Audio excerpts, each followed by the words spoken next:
Welcome to संघर्ष.com। आज है 30 सितंबर 2023 और 30 सितंबर 2023 से करंट अफेयर्स के जितने भी इम्पोर्टेंट क्वेश्चन बन सकते हैं सारे हम इस वीडियो में डिस्कस करेंगे और हर क्वेश्चन से रिलेटेड इम्पोर्टेंट फैक्ट भी मैं आपको बताऊंगा। तो आप पूरा वीडियो लास्ट तक देखिए। लास्ट में मैं आपसे क्वेश्चन भी पूछूंगा, उसका आंसर आपको कमेंट बॉक्स में बताना है। तो चलिए स्टार्ट करते हैं। आज का पहला क्वेश्चन है, हाल ही में उज्बेकिस्तान के ताशकंद अंतर्राष्ट्रीय फिल्म महोत्सव में भारत का प्रतिनिधित्व कौन करेगा? तो ताशकंद अंतर्राष्ट्रीय फिल्म महोत्सव में भारत का प्रतिनिधित्व करेंगे डॉक्टर यल मुरुगन। इस क्वेश्चन का डी ऑप्शन सही है, डॉक्टर यल मुरुगन। यह सूचना प्रसारण राज्य मंत्री हैं डॉक्टर यल मुरुगन। यही ताशकंद अंतर्राष्ट्रीय फिल्म महोत्सव में भारत का प्रतिनिधित्व करेंगे।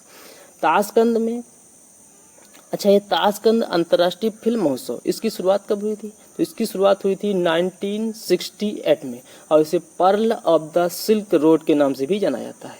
और इस महोत्सव के शुरुआती संस्करण में भारतीय फिल्म आम्रपाली दिखाई गई थी। अभी 53वें Dada Saheb Phalke life time achievement पुरस्कार से वहीदा रहमान को सम्मानित किया जाएगा।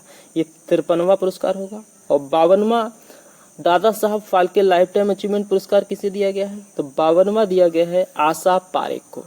मलयालम फिल्म है 2018 एवरीवन इज ए हीरो। ये भारतीय फिल्म है। ये ऑस्कर 2024 में भारत को रिप्रेजेंट करेगी। और 69वें फिल्म पुरस्कार में ओवरऑल बेस्ट फिल्म का पुरस्कार मिला है रॉकेटरी को। इसके डायरेक्टर हैं आर माधवन। और आर माधवन को भी FTII यानी film and television institute of India का अध्यक्ष नियुक्त किया गया है। 69वें राष्ट्रीय फिल्म पुरस्कार में बेस्ट हिंदी फिल्म का पुरस्कार मिला है ऊधम सिंह को। और सर्वश्रेष्ठ अभिनेता का पुरस्कार मिला है अल्लू अर्जुन को पुष्पा के लिए। सर्वश्रेष्ठ अभिनेत्री का पुरस्कार मिला है आलिया भट्ट और कृति सेनन को। आलिया भट्ट को गंगूबाई के लिए दिया गया है और कृति सेनन को मिमी के लिए दिया गया है। और बेस्ट डायरेक्टर का पुरस्कार मिला है निखिल महाजन को। इनको गोदावरी के लिए चुना गया है। नेक्स्ट क्वेश्चन है, आज हमारा इस वीडियो का टारगेट है 14 सब्सक्राइबर का। तो अगर ये वीडियो आपको अच्छा लगता है, हेल्पफुल लगता है, तो आप इसे लाइक और शेयर जरूर करना। नेक्स्ट क्वेश्चन है, हाल ही में भारत की सबसे मूल्यवान कंपनी कौन बनी है? तो अभी भारत की सबसे मूल्यवान कंपनी बनी है TCS। इस क्वेश्चन का ए ऑप्शन सही है। TCS की बात है तो TCS की स्थापना हुई 1 अप्रैल 1968 को। TCS का हेडक्वार्टर है मुंबई में और TCS के अध्यक्ष हैं राजेश गोपीनाथन। और TCS अभी भारत की सबसे मूल्यवान कंपनी बनी है। TCS 1 नंबर पे है, HDFC 2nd नंबर पे है, इन्फोसिस 3rd नंबर पे है, एयरटेल 4th नंबर पे है और भारतीय स्टेट बैंक 5th नंबर पे है।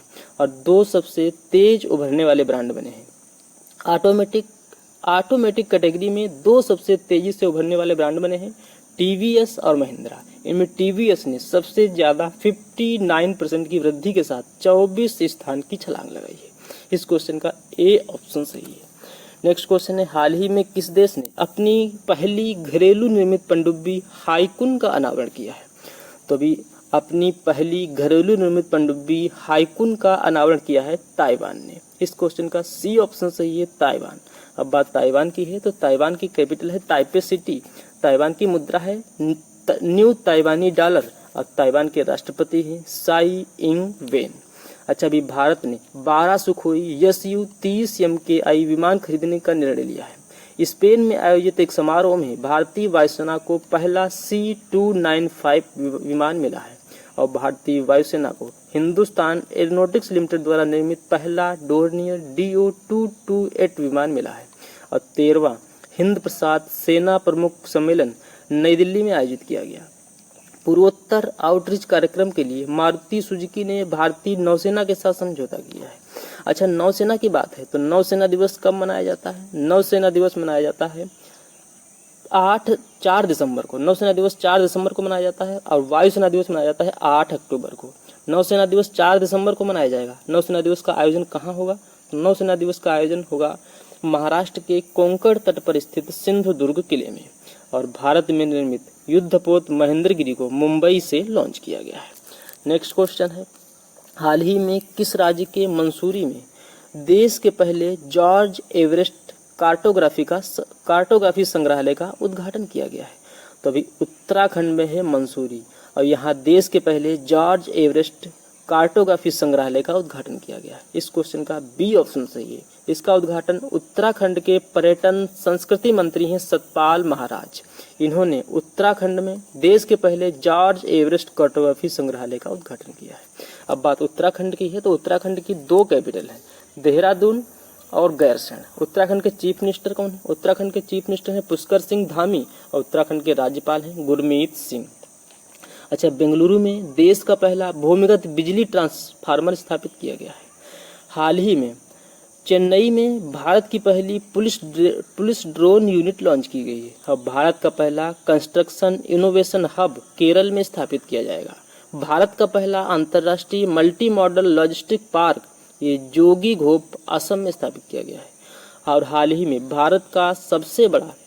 में सबसे बड़ा हेलीकॉप्टर कारखाना तुमकुरु कर्नाटक में खोला गया है। और भारत का सबसे बड़ा रेलवे प्लेटफॉर्म हुबली कर्नाटक में बना है। इसका नाम है स्वामीनाथन सिद्धरूदा रेलवे स्टेशन। इससे पहले यह खिताब गोरखपुर रेलवे स्टेशन के नाम था।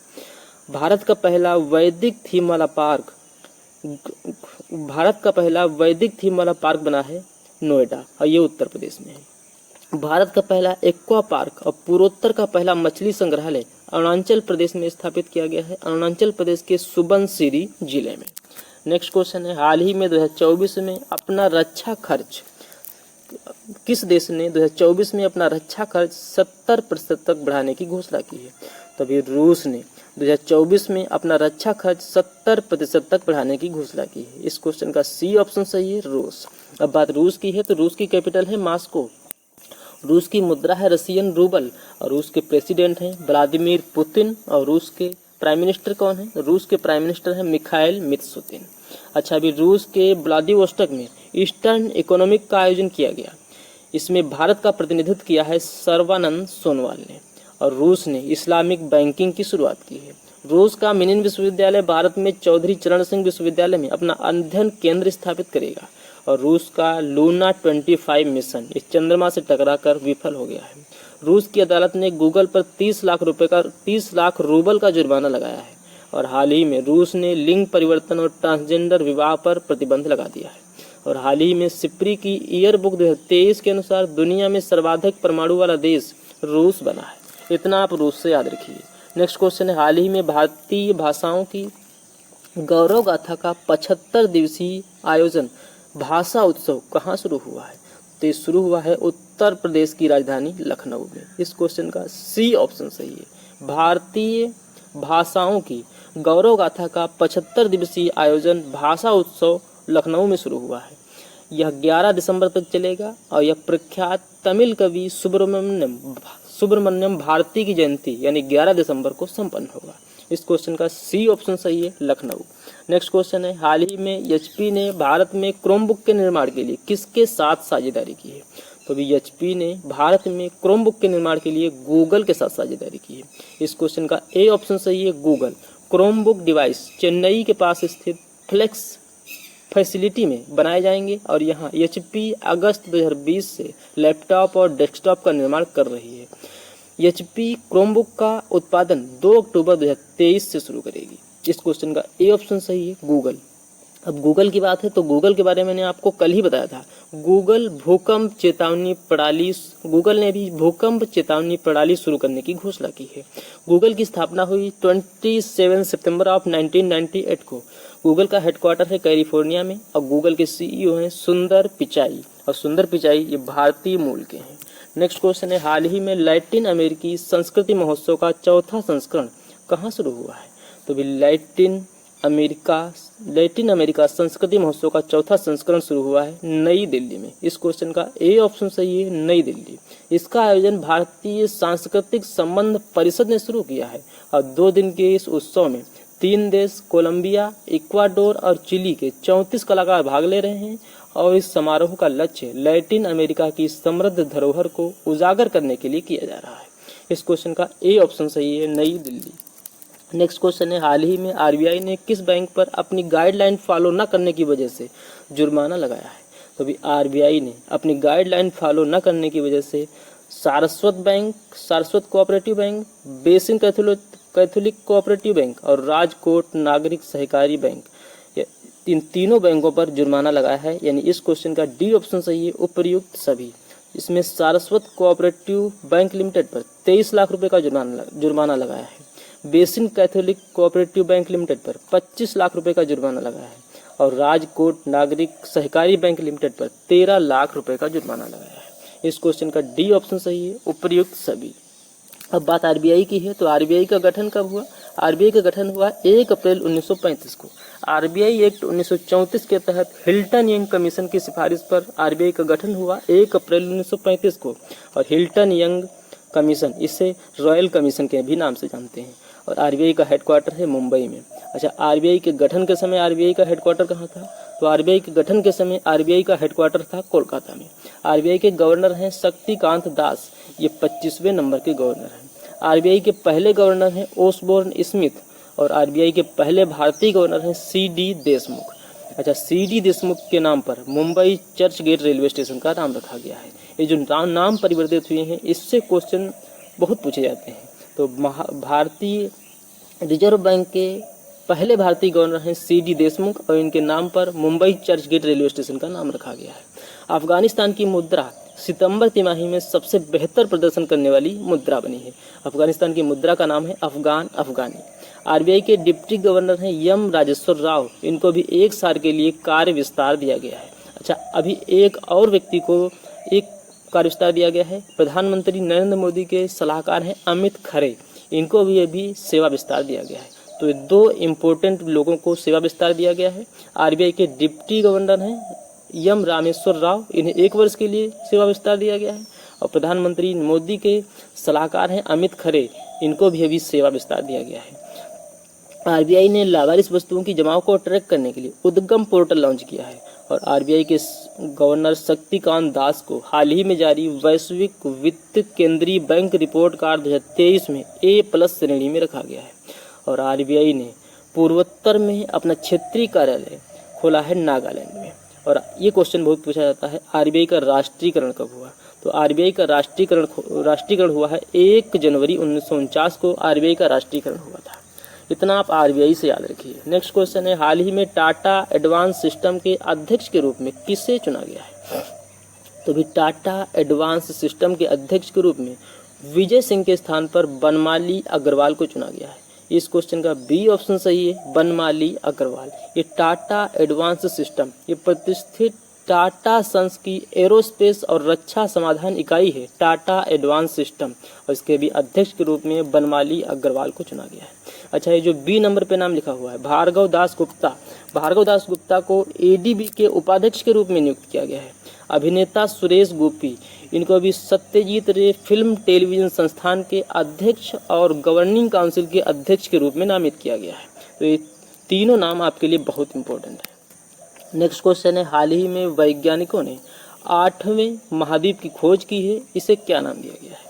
तो भी वैज्ञानिकों ने 8वें महाद्वीप की खोज की है, इसका नाम है जीलैंडिया। इस क्वेश्चन का ए ऑप्शन सही है, जीलैंडिया। इस महाद्वीप का 94% हिस्सा समुद्र के नीचे है, जबकि 6% हिस्सा पानी से बाहर है, जिसमें न्यूजीलैंड और छोटे छोटे द्वीप है। इस क्वेश्चन का ए ऑप्शन सही है, ये 8वां महाद्वीप है। तो पहले से 7 महाद्वीप कौन कौन से थे? तो पहले से 7 महाद्वीप हैं, एशिया महाद्वीप, अफ्रीका महाद्वीप, उत्तरी अमेरिका महाद्वीप, दक्षिणी अमेरिका महाद्वीप, अंटार्कटिका, यूरोप और ऑस्ट्रेलिया। और अभी 8वां महाद्वीप बन गया है जीलैंडिया। इस क्वेश्चन का ए ऑप्शन सही है। नेक्स्ट क्वेश्चन है, हाल ही में किसके द्वारा 30 सितंबर यानी आज 30 सितंबर 2023 को संकल्प सप्ताह की शुरुआत की जाएगी? तो हमारे प्रधानमंत्री नरेंद्र मोदी के द्वारा आज संकल्प सप्ताह की शुरुआत की जाएगी। इस क्वेश्चन का बी ऑप्शन सही है, नरेंद्र मोदी। यह कार्यक्रम दूरदर्शी पहल एस्पिरेशन ब्लॉग्स प्रोग्राम से संबंधित है। एस्पिरेशन ब्लॉग्स प्रोग्राम की शुरुआत 7 जनवरी 2023 को प्रधानमंत्री नरेंद्र मोदी द्वारा की गई थी। और ये जो संकल्प सप्ताह है, इसमें 6 अलग अलग दिनों की अलग अलग थीम है। पहले दिन की थीम है संपूर्ण स्वास्थ्य, दूसरे दिन की थीम है सुपोषित परिवार, तीसरे दिन की थीम है स्वच्छता, चौथे दिन की थीम है कृषि, 5वें दिन की थीम है शिक्षा और 6वें दिन की थीम है समृद्धि दिवस। तो इस क्वेश्चन का बी ऑप्शन सही है, इसकी शुरुआत हमारे प्राइम मिनिस्टर नरेंद्र मोदी द्वारा की जाएगी। नेक्स्ट क्वेश्चन है, हाल ही में समृद्धि युद्ध केंद्र ने कहाँ भारतीय नौसेना के विजन 2047 पर 2 दिवसीय सेमिनार आयोजित किया जाएगा? तो ये सेमिनार आयोजित होगा विशाखापट्टनम में। इस क्वेश्चन का सी ऑप्शन सही है, विशाखापट्टनम। विशाखापट्टनम में समुद्री युद्ध केंद्र भारतीय नौसेना के विजन 2047 पर 2 दिवसीय सेमिनार आयोजित करेगा। इस क्वेश्चन का सी ऑप्शन सही है। नेक्स्ट क्वेश्चन है, हाल ही में कहाँ हिमालय फिल्म उत्सव का दूसरा संस्करण शुरू हुआ है? तो अभी हिमालय फिल्म उत्सव का दूसरा संस्करण शुरू हुआ है जम्मू कश्मीर में। इस क्वेश्चन का सी ऑप्शन सही है, जम्मू कश्मीर। इस फिल्म उत्सव का पहला संस्करण 2021 में आयोजित किया गया था और इसका लक्ष्य हिमालय क्षेत्र में फिल्म निर्माता और लोगों के बीच संपर्क बढ़ाना और फिल्म उद्यमियों को प्रोत्साहित करना है। इस क्वेश्चन का सी ऑप्शन सही है, जम्मू कश्मीर। अब बात जम्मू कश्मीर की है तो जम्मू कश्मीर के लेफ्टिनेंट गवर्नर कौन है? जम्मू कश्मीर के लेफ्टिनेंट गवर्नर है मनोज सिन्हा। नेक्स्ट क्वेश्चन है, हाल ही में किस राज्य सरकार ने पहाड़ी जिलों में अफस्पा यानी armed forces special protection act को 6 महीने के लिए बढ़ा दिया है? तो अभी मणिपुर में अफस्पा 6 महीने के लिए बढ़ा दिया गया है। इस क्वेश्चन का ए ऑप्शन सही है, मणिपुर। अच्छा, मैंने आपको कल ही शायद बताया था, अभी अरुणाचल प्रदेश और नागालैंड में अफस्पा बढ़ाया गया है और मणिपुर में अफस्पा 6 महीने के लिए बढ़ा दिया गया है। अब बात मणिपुर की है तो मणिपुर की कैपिटल है इम्फाल। मणिपुर के चीफ मिनिस्टर हैं एन बीरेन सिंह और मणिपुर के राज्यपाल कौन है? तो मणिपुर के राज्यपाल हैं अनुसुईया उइके। नेक्स्ट क्वेश्चन है, हाल ही में किस राज्य में पहला पॉलीथीन बैंक स्थापित किया जाएगा? तो अभी उत्तराखंड में पहला पॉलीथीन बैंक स्थापित किया जाएगा। इस क्वेश्चन का सी ऑप्शन सही है, उत्तराखंड। अब बात उत्तराखंड की है तो उत्तराखंड की कैपिटल है देहरादून। उत्तराखंड के चीफ मिनिस्टर हैं पुष्कर सिंह धामी और उत्तराखंड के राज्यपाल हैं गुरमीत सिंह। नेक्स्ट क्वेश्चन है, हाल ही में आई UNFPA यानी United nation population fund report के अनुसार किस देश में 2050 तक बुजुर्गों की आबादी 20% हो जाएगी? तो अभी UNFPA की रिपोर्ट के अनुसार अपने देश भारत में 2050 तक बुजुर्गों की आबादी 20% हो जाएगी। इस क्वेश्चन का डी ऑप्शन सही है, भारत। नेक्स्ट क्वेश्चन है, हाल ही में किस राज्य ने 100% ODF प्लस कवरेज हासिल किया है? तो अभी अपने उत्तर प्रदेश ने 100% ODF प्लस कवरेज यानी कि उत्तर प्रदेश अब 100% खुले में शौच मुक्त हो गया है। इस क्वेश्चन का ए ऑप्शन सही है, उत्तर प्रदेश। नेक्स्ट क्वेश्चन है, हाल ही में किस देश ने नूर 3 उपग्रह को कक्षा में प्रक्षेपित किया है? तो अभी नूर 3 उपग्रह इसको भी ईरान ने कक्षा में प्रक्षेपित किया है। इस क्वेश्चन का सी ऑप्शन सही है, ईरान। अब बात ईरान की है तो ईरान की कैपिटल है तेहरान। ईरान की मुद्रा है ईरानी रियाल और ईरान के राष्ट्रपति हैं इब्राहिम रईसी। नेक्स्ट क्वेश्चन है, हाल ही में कौन सा राज्य दूसरी राष्ट्रीय ताइक्वांडो चैंपियनशिप की मेजबानी करेगा? तो अभी दूसरी राष्ट्रीय ताइक्वांडो चैंपियनशिप ये उत्तर प्रदेश में आयोजित की जाएगी। इस क्वेश्चन का बी ऑप्शन सही है, उत्तर प्रदेश। नेक्स्ट क्वेश्चन है, हाल ही में किसे media research users council India के अध्यक्ष के रूप में नियुक्त किया गया है? तो भी शैलेश गुप्ता को media research users council India के अध्यक्ष के रूप में नियुक्त किया गया है। इस क्वेश्चन का सी ऑप्शन सही है, शैलेश गुप्ता। अच्छा, ये जो बी नंबर पे नाम लिखा हुआ है श्रीनिवासन के स्वामी, इन्हें 2023-24 के लिए ABC के चेयरमैन के रूप में नियुक्त किया गया है। कुलदीप द्विवेदी इन्हें CBI के नए उप महानिरीक्षक बने हैं कुलदीप द्विवेदी। और पायल छाबड़ा ये पैरा कमांडो बनने वाली पहली महिला आर्मी सर्जन बनी है। तो ये चारों नाम आप याद रखिए। नेक्स्ट क्वेश्चन है, हाल ही में किस राज्य की विधानसभा ने भूमि अधिग्रहण विधेयक पारित किया है? तो भाई उड़ीसा राज्य की विधानसभा ने भूमि अधिग्रहण विधेयक पारित किया है। इस क्वेश्चन का सी ऑप्शन सही है, उड़ीसा। अब बात उड़ीसा की है तो उड़ीसा की कैपिटल है भुवनेश्वर। उड़ीसा के चीफ मिनिस्टर हैं नवीन पटनायक और उड़ीसा के राज्यपाल हैं गणेशी लाल। नेक्स्ट क्वेश्चन है, हाल ही में किस राज्य को दूसरा बाघ अभयारण्य कैमूर जिले में मिलेगा? तो बिहार को दूसरा बाघ अभयारण्य मिलेगा कैमूर जिले में। इस क्वेश्चन का सी ऑप्शन सही है, बिहार। ये दूसरा मिलेगा बिहार को। तो पहला कौन है? तो पहला है बिहार के पश्चिमी चंपारण जिले में वाल्मीकि बाघ अभयारण्य। इस क्वेश्चन का सी ऑप्शन सही है। अच्छा, अभी मैंने आपको परसों ही बताया था देश का 54वां टाइगर रिजर्व बना है मध्य प्रदेश का वीरांगना दुर्गावती टाइगर रिजर्व। ये देश का 54वां है और मध्य प्रदेश का 7वां है। इससे पहले मैंने आपको बताया था देश का 53वां टाइगर रिजर्व बना है राजस्थान में धौलपुर करौली टाइगर रिजर्व। अब ये बिहार को दूसरा बाघ अभयारण्य मिलेगा। अब आपके लिए लास्ट वीडियो के क्वेश्चन का आंसर। लास्ट वीडियो में आपसे क्वेश्चन पूछा था, हाल ही में एशियाई विकास बैंक के उपाध्यक्ष के रूप में किसे नियुक्त किया गया है। इस क्वेश्चन का ए ऑप्शन सही है, भार्गव दास गुप्ता। अब आपके लिए आज का क्वेश्चन है, हाल ही में एम.एस. स्वामीनाथन का निधन हुआ है, यह किस क्रांति के जनक थे। 4 ऑप्शन दिए गए हैं, आपको अपना आंसर कमेंट बॉक्स में बताना है। तो ये था आज का हमारा करंट अफेयर्स का वीडियो। आपको ये वीडियो कैसा लगा प्लीज कमेंट बॉक्स में जरूर बताना। और अभी तक भी आपने हमारे इस चैनल को सब्सक्राइब नहीं किया है तो प्लीज आप इसे जरूर सब्सक्राइब करें, निश्चित ही आपको इस चैनल से काफी हेल्प मिलेगी। तो चलिए मिलते हैं नेक्स्ट वीडियो में, तब तक के लिए जय हिंद जय भारत।